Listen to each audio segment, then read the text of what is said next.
guys, we have two more comments that we need to get through. One, Jillian Thick wants us to talk about, you guessed it, Jillian Thick.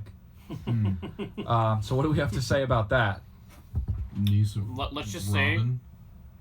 say that we're all thankful for Jillian Thick's presence, her existence. Yes. She's a very one-of-a-kind person. Yes. Let's just hope that she keeps spreading her thickness across the world. She has so much thickness to give. To all who will accept it. Yep. I even second those that. who won't. I spread my thickety to all those who will have it. Yeah. Yeah. That's it right there, Chief. Thickety. All right. Anyway, the second thing we have to talk about is how Abby Berry wants us to talk about how Abby Berry met Cody Ko yesterday. My God. Did you see the pictures? Yeah, of course. Isn't that absolutely crazy? Insane. He's a cool They were in some, like, they walked into some restaurant. They were like, oh, this looks like a nice place. They were getting Dunkin' Donuts. And they were like, and then Hayden turns around. He's like, oh shit, like, hey, Cody. Yeah. And, he's like, and he just looks at him. He's like, hey, what's up? And, like, they were starstruck. So, like, they go back and they were like, hey, can we just get a picture? And he was, like, a super nice guy. He was just like, and, like, Abby was like, I love your videos. Like, I love the Pinterest. No, apparently she goes, like, you're my favorite person. He goes, thanks. Thank you for that. And they got a picture, but that actually brings about like a bigger topic that I want to talk about. You ever hear the expression like never meet your heroes? Yeah, actually, I was just. How much weight do you give that thought? We'll start with you, Jack. I don't know. So, have you guys ever heard that podcast, My Favorite Murder? Yeah, I've heard of it. Yeah. So basically, it's these two chicks, and they talk about murders, and so one of them used to work on Ellen, right? And she talks about sometimes how like you see these people like from Grey's Anatomy or whatever, and then you're like, oh my God, this person's so odd, like such a good actor, and then you meet them like, oh, you're a dick. Yeah. So it's, I guess, I mean, proceed with caution, but then they talk about how like there was this one dude who like solved a 20-year-old cold case, and he was like a cop, and then he comes in the studio and they're so afraid he's gonna be like just one of those dick like sense of superiority kind of people. Right. Turns out to be a super nice dude. So yeah, exactly. Like, it's like you kind of like put yourself in like your own little preconceived notion about things. Now you don't know until you know, I guess. Right, exactly. Keith, you say some words on this. Also, like, I think maybe sometimes you might think these people are dicks or whatever, but like think about if you just went up to someone who wasn't famous on the side of the street, how they would act. You know what I mean? Yeah, like, right. They're still humans, and like their job just happens to be like put under a magnifying glass for like the whole world. Yeah, you're right. That's what they do for a living, you know? Yeah. Doesn't mean they're gonna be nice people. That means they're good at their job. Right, exactly. So you can like just I don't think like what you look up and idolize them for, like if it's for you who you think they are as a person, then I guess like that's a letdown. But if you love them for like, you know, what you see as in terms of like their work, like on, you know, whether it's like on a big screen, a small screen, like on the radio, whatever, like that shouldn't change, because at the end of the day, like you still can aspire to be that while like being nice and being who you are. Exactly. Know? I think in terms of like that whole expression, like never meet your heroes, I think that should change to like never meet your heroes in the wrong context. Yeah. You know what I mean? Because I'll give you an example. So like I don't know if I told this story to you, Keith, but Jack, you know the band The Strokes, right? Yeah. So the lead singer of The Strokes, Julian Casablancas, I'm working at my the place I worked, the restaurant I worked for 2 years, and I'm in there and he's sitting and his whole dinner goes by and I'm just like, wait a second, something's weird. That guy looks familiar. That guy looks very familiar. I'm like, that's the dude from The Strokes. So I look him up. I'm like, that's him. Yeah. And I go to all the wait staff at the place at the restaurant. I'm just like, that's Julian Casablancas. That's him. And like Carrie, like a friend of mine, is like, Matt, no, it's not him. Come on, what would he be doing here? Like, I thought he lived in LA, blah blah blah. And I'm like, I'm telling everyone, and they're like, no. So I go, finally, I'm just like, this is ridiculous. I need to settle this straight.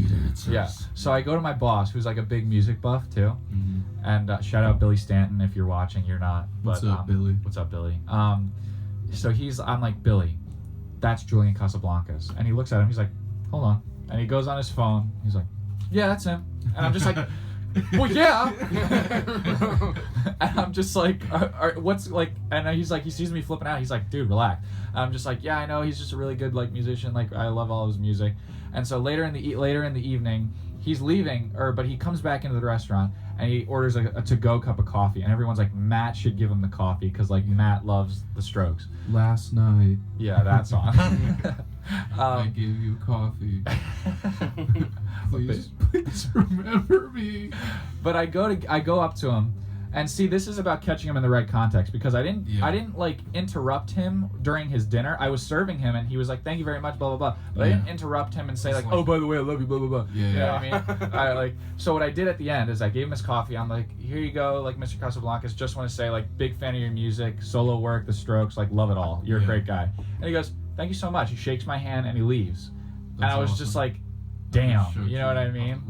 It was so cool. Yeah. And then later. Oh, Chris Red.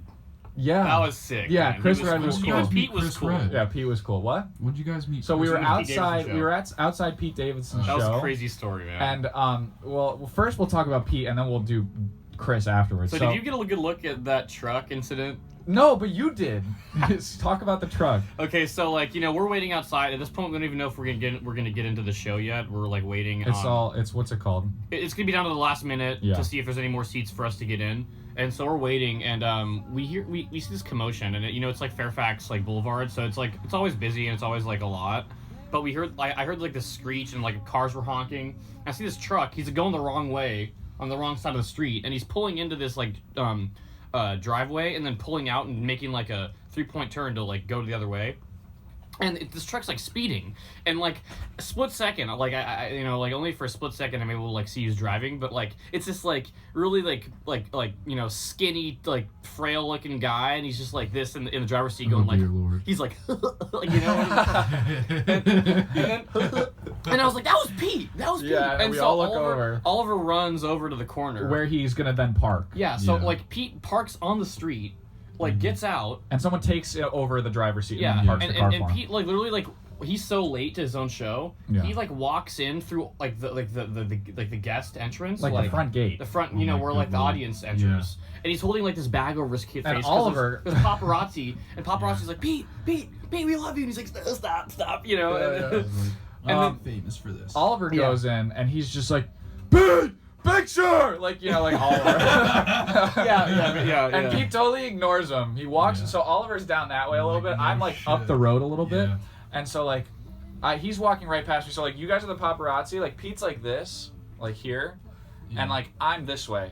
So I go, "Hey Pete, how's it going?" He goes, "What's up, my man?" And then he just walks out. I was just like, oh my God. And then Chris Red comes Chris Red comes out. He's a little after Pete. But he comes out, and there's not as much commotion. And there's all these girls around him, and all these girls are like, "We're gonna smoke with Pete before the show." Yeah. And then they leave, and they're like, "Hey, what's up, Chris?" And he's like, "What's up, guys?" And he daps us up. He's like, "What's up, boys?" And I'm like, "Hey, can you?" Or no, before that, we go, "Can you get us into the show?" And he goes, "I don't know about that." Like, I can't do that, but I can shake your hand. I can shake your hand, and then he walks in. And it was great. It was pretty cool. Yeah. Crazy moment. And Chris then was more sick. intimate than the show, I'm sure. Yeah, it was very intimate. The show's very intimate, though. No, 100%. Did you guys get in? Yeah. We ended up getting in. But we all had to sit in different spots because there was like, I don't didn't know. care. I sat like dead center. I sat dead center like by myself, like just right in the middle of like all the action, like right directly in the middle. It was it was a good seat to have. But yeah, that was a good one.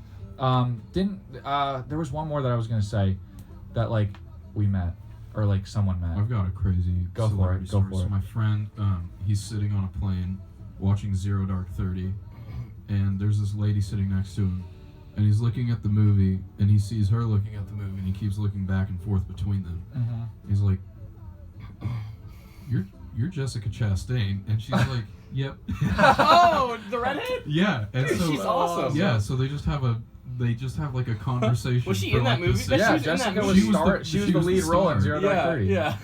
So they just have a conversation about like how the filming was and like for the whole plane ride. She's like the nicest person. She's like sitting next She to my seems friend. sick. I love her as an actress. She's a really good actress. She was really good in that movie actually. Also, if you ever see the movie Miss Sloane, she was in that movie too. But like taking it full circle, it's like we caught those people, and like every story that we said, like we caught those people at like the right time. But let's say like you're out to dinner or something, and like someone, but like there's a famous person behind you. You don't go up to them and you're like, "Oh, picture, please, I love you." You don't like pull that because then they'll become dicks. You know what I mean? Because you don't want to just like Who will not in that situation?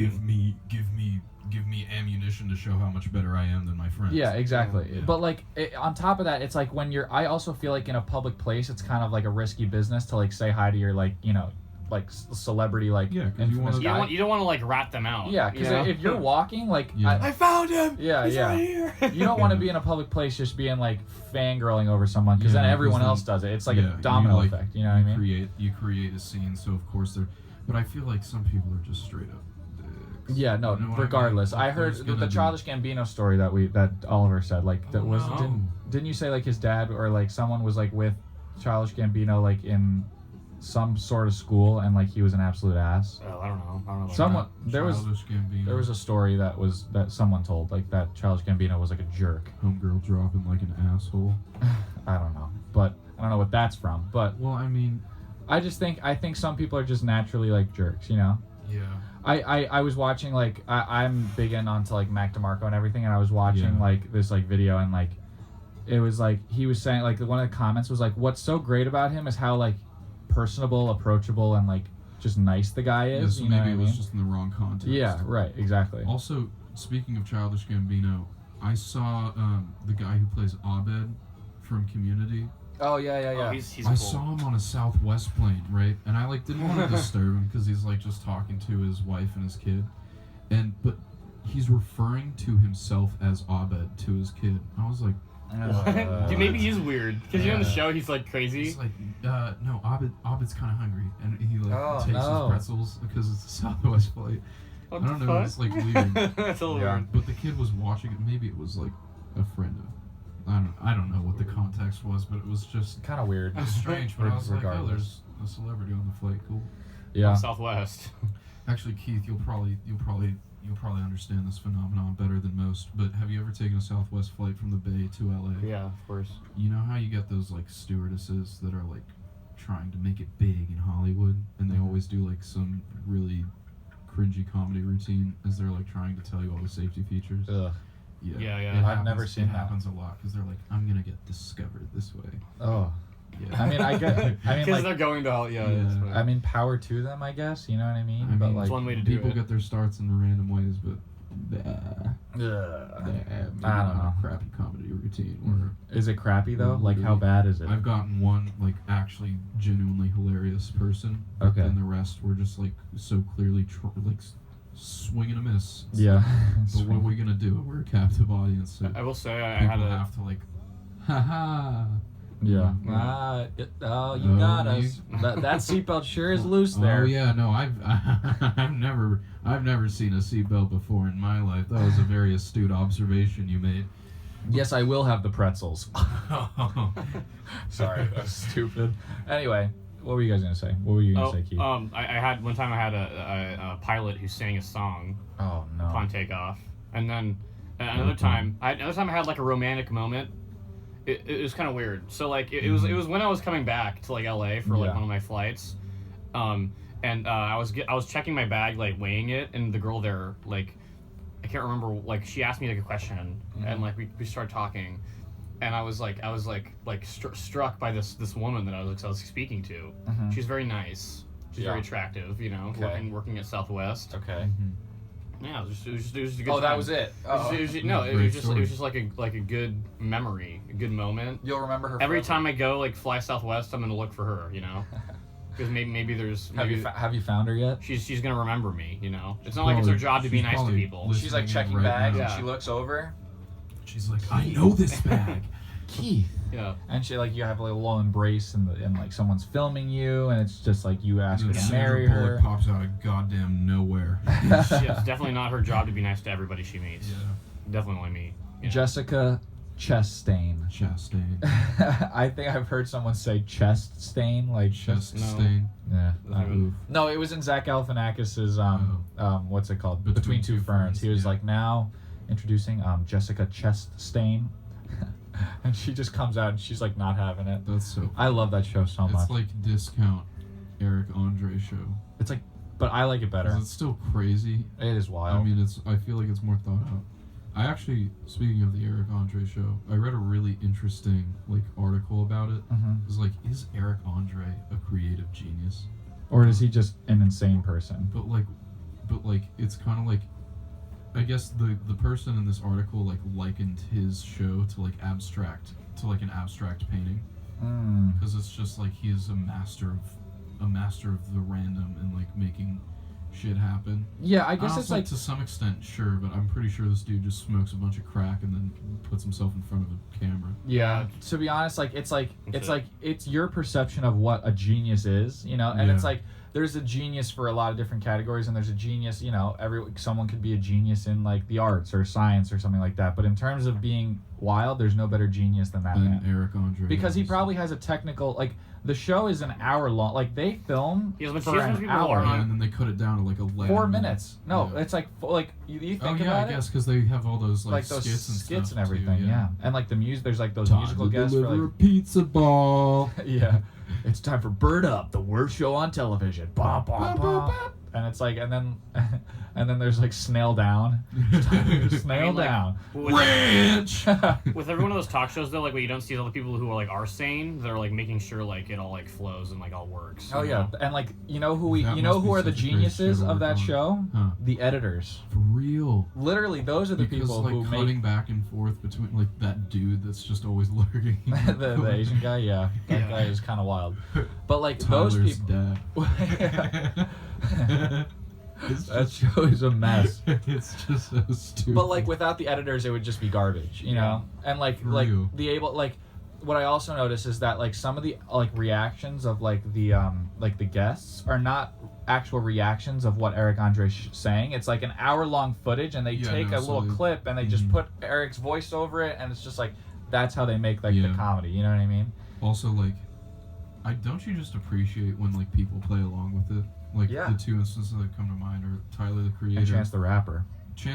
But also Kristen Ritter was really surprisingly like game to just get into all the bullshit. Yeah.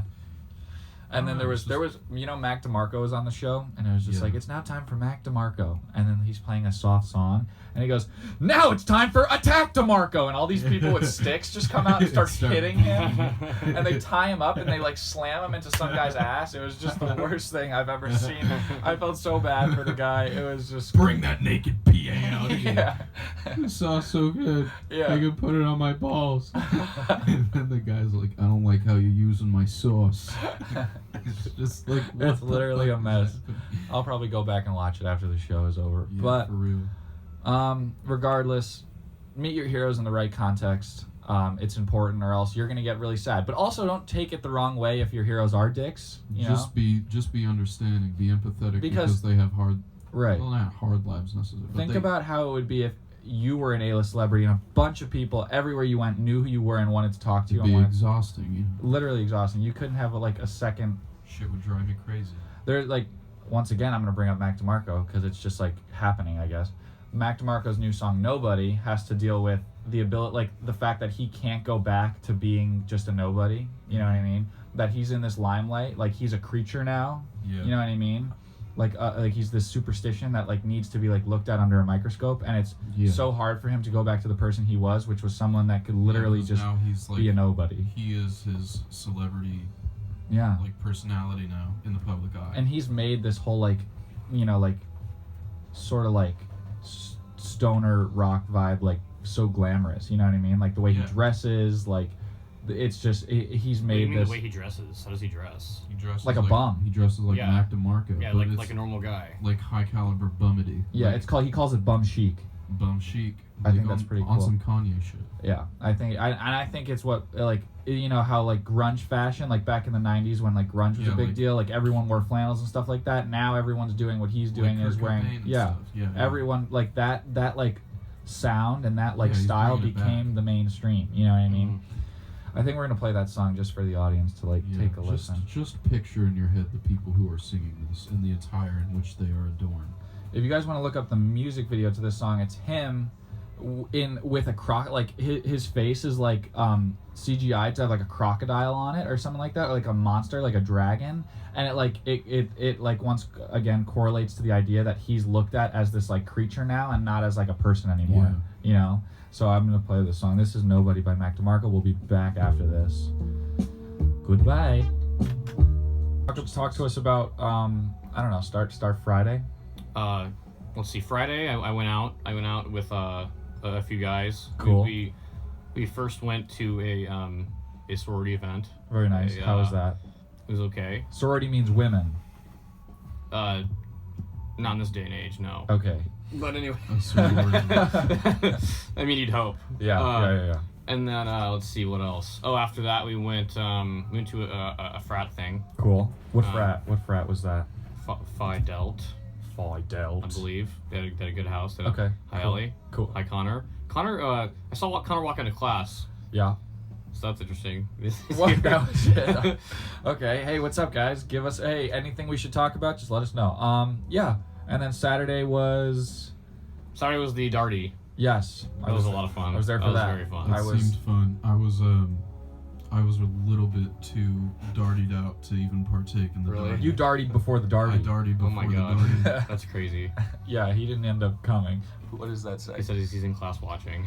Yes. All right. Yes. Exactly. And then we came back, and I fell asleep at I think 9 o'clock. Literally, I fell asleep the earliest I think I've ever. I don't know. For me, after the party, I went back and I fell asleep at 7, and I woke up at 9, and then I was up till 8 in the morning. Nice. I couldn't sleep. Yeah, that's bad. Yeah. That's bad. Very bad. That does But now I'm not back on sound fun. schedule. So. And then Sunday was dinner with Carlton's folks. They were cool. They were really cool. So Carlton, you weren't in the room, but Carlton, if you're watching, love you, buddy. But he's a good friend of ours, and he was in the room with us, and he was just like, guys, just letting you know, my parents are really punctual. They like when you're on time and everything. And me and Dylan took a wrong turn, so we thought we were gonna get the whip. You know what I mean? We thought we were gonna get really, we were gonna get some serious backlash. Yeah. But they were just so sweet. They were so nice. His dad was cracking up at all your jokes, Keith. Yeah, I mean, if I wasn't there, I don't know how that night would have gone. It would have been a lot different. Yeah. I think the seating arrangement gave you the perfect opportunity to be the man of the conversation. I had to because Hayden wasn't gonna speak to them. Yeah, that's true. Hayden was putting in some words of encouragement. Yeah. He asked Carlton's little fifth grade sister? sister how what rap music she listens to. That's what she asked. No, what did she say? She was like, I don't know, I just like all rap music. I don't know. She was very quiet. Carlton was like, no, she was talking way more than he was. Really? No, well, Carlton was talking to me and Dylan. He was just like, look over there. I was, look at her. What? I don't know. And then she was just like, what? What are you talking about? She was sick. Yeah, I was like, wow, you're a lot more talkative than my sister was when she ate with my friends. She was for sure. Your sister was not talkative. I was like, hey, don't you're in 5th grade. She's like, yeah. I was like, my sister's in 7th grade. I was like, don't change. And then her parents were laughing. Yeah, no, it's a good thing. That's nice. And then I have never been to the Islands burger joint, but that was delicious. Good. That was really good. Jack, any memorable weekend highlights for you? I have to say, getting that Snapchat from Oliver from the aftermath of the Darty was. What did he send you? What was that? He sent me a video of our friend Sean from Wisconsin. Yeah. Standing up from the curb he was sitting on, and he gets up and he starts stumbling around, and he just walks in a full circle, and he comes within inches of ramming his face into a tree as he's trying to make his way to the Uber. Damn, dude. He was. I guess he was pretty messed up. Yoinked. Yoinked, if you will. I was also pretty yoinked, but I just remember we get there, and the first thing I see is this street sign that was loose in the yard. Well, you gotta take it. And you know me, Jack, and you've seen my room. There's no holds bar here. So I was basically the county of Los Angeles. So I look at everyone and I'm just like, guys, that's coming home with me. She's mine. And I did. I ended up getting it, putting it right into the Uber and taking it all the way back. I was like, Hayden, cover me. And he stood in front of me and he was walking with me. It was an interesting time.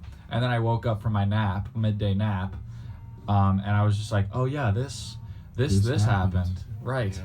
Right. So we had some people over Instagram. I got to look again before we talk, but some talking points that people want to talk about. 2 people. Shout out to Kevin Marenshaw and Kara Serino from back where I'm from. They both want us to talk about, and I quote, "D's nuts." Very nice. Let's talk about the origin of these nuts. Where does that come from? I think I could be wrong. I think it's from a West Side Connection song. Is it? I thought it was from the Vine. That's how you get these nuts parked in your mouth. Oh, that's from like 1990 something. Well, damn. That's so. I think that's where it started. Didn't the D's Nuts guy like run for president? He did. He did 2016. I voted for him regardless of whether or not he was running. So. I don't know. I just remember that Vine, and he's like on the phone, and his like these little nuts. and he's like his little got him. Yeah, his little laugh at the end. It was great. Chaz like saw that. My friend Chaz, he saw that guy on Hollywood Boulevard. Really? No way. Yeah. He That's met a crazy. Celebrity in Hollywood. That's actually wild. He met like I guess a celebrity. He's like a super celebrity. He has like the most mangled face for a celebrity you've ever seen. Yeah, dude, it's a weird looking What guy. about He's a weird looking dude. Oh God. What's it called? I'm done with this conversation. Someone wanted to talk. Someone asked to talk about the Duke game and how Duke should have lost. For Duke should have lost. What do you mean? They should have lost. What seed were they? They were the first seed, and they were playing UCF. If you watch the game, they should have lost. Yeah, like Taco. Oh, by the way, Taco's a freaking beast. There is a man on the UCF college basketball team named Taco. Taco Fall? Falls. No, Taco Fall. Taco Fall. You don't want to mess with Taco. This man is like 7'6", and he's like a Slim Jim. He's like the reincarnation of Newt Bowl. Yeah, literally. He's not a Slim Jim. Does he have those crazy long KD arms where they're just like kind of dangling next to his knees? There's a picture online during the UCF. What was the first team they played? It doesn't matter, but I know the picture. There was this photo where Taco is on the ground, like on his knees, and there's this point guard on the other team. Taco is still taller than this man. Oh my God! Straight up taller than this man. How tall is he? He's 7'6". Yeah, dude. Oh my God! It's absolutely wild. I hope he goes to the NBA, dude. That'd be pretty crazy. I hope he goes to the NBA. That'd just be great. Do you ever see those I'm a fan of him already. I know Keith is probably like looks at the Instagram basketball scene all the time and watches like all the high school players and stuff like that because of like the Explore page, you know what I mean? Of course, yeah. So you ever see that like 7'7" like white kid that has like the really like deformed face? He's gonna die soon. It's really sad. He's gonna die soon. He looks malnourished. He looks like a deer that's like just learning how to walk for the first time. Yeah. He looks like Bambi if he was an albino Bambi. Bambi with a mom, yeah. Yeah. It's really sad, but I don't know, and I don't know why I shared what's that. The most sad part of that situation, to be honest. A good one of my best friends from back home, Tommy Bonner, his younger brother Daniel Bonner wanted us to talk about is Michael Jackson black or white? Well, I mean, to him it doesn't matter. Baby, it don't matter if you're black. To Michael Jackson doesn't matter. We've settled it. So. Yeah, we've settled it. And we don't want to talk about him again because that'll just make us sad from last week's episode. We are gonna do a little bit of what's going on at KXLU because I shit you not, guys. When I walked in here, I turned it was on, and the guy's like, well, yeah, the juxtaposition of like the human origin of mankind is like really frightening actually, and like you never know what you're gonna get until you get it. So thank you for tuning into KXLU. We'll be back with some music. And it was just the most with some music. And it was scary. I got a little frightened. And so now let's just see what's going on over there now. So in here talking about what we were talking about. Yeah. Yeah. There's no quail talk over at KXLU. All right, anyway, what's going on at KXLU? Here we go. Support. We could really use the help, no matter how small, no matter how big, no matter how wide. It's not the size, it's how you use it. I would say, like, dude, like, maybe priorities. But if you have extra income, if you got a really snazzy job with, like, fancy cars and people say snazzy job don't have snazzy you go on jobs. vacations to like that's a Burger King employee. Yeah. That is a Burger King employee, dude. Wait, hold on. Feel so inclined and that'll be sweet. Burger King foot lettuce. Try our new Burger King Whopper menu. Okay, so I'm gonna go through the comps real quick. Maybe not real quick, but like it's gonna take a while. Yeah, whatever. Shut up, sir. All right. Anyway, that was what's going on at KXLU. What'd you make of that? I am sweating because of how riveting that was. I feel like his voice, like, it's kind of put me to sleep, to be honest. Like, well, it is very. Why would you ever listen to that? I wouldn't, but I'm saying if I was, I don't know. How can he listen? Sounds to like his mouth is over the microphone. I wonder if that's how, like, you know, how we all have, like, you know, like, speech, you know, that goes on in our minds. You know, just we have conversations in our heads. Yeah, internal dialogue. That's how his sounds. That kind of sucks. You know. Keith, how snazzy is your job? Like it's like I talk like this outside, but inside I'm like that. I'm like this. It's time for slam poetry, featuring the guy from KXLU. Here we go. Walking outside, taking a ride. It's cold. It's cold outside. But why? But why do I cry? Cry? Sigh? Die? The inside of the cow's hide provides warmth.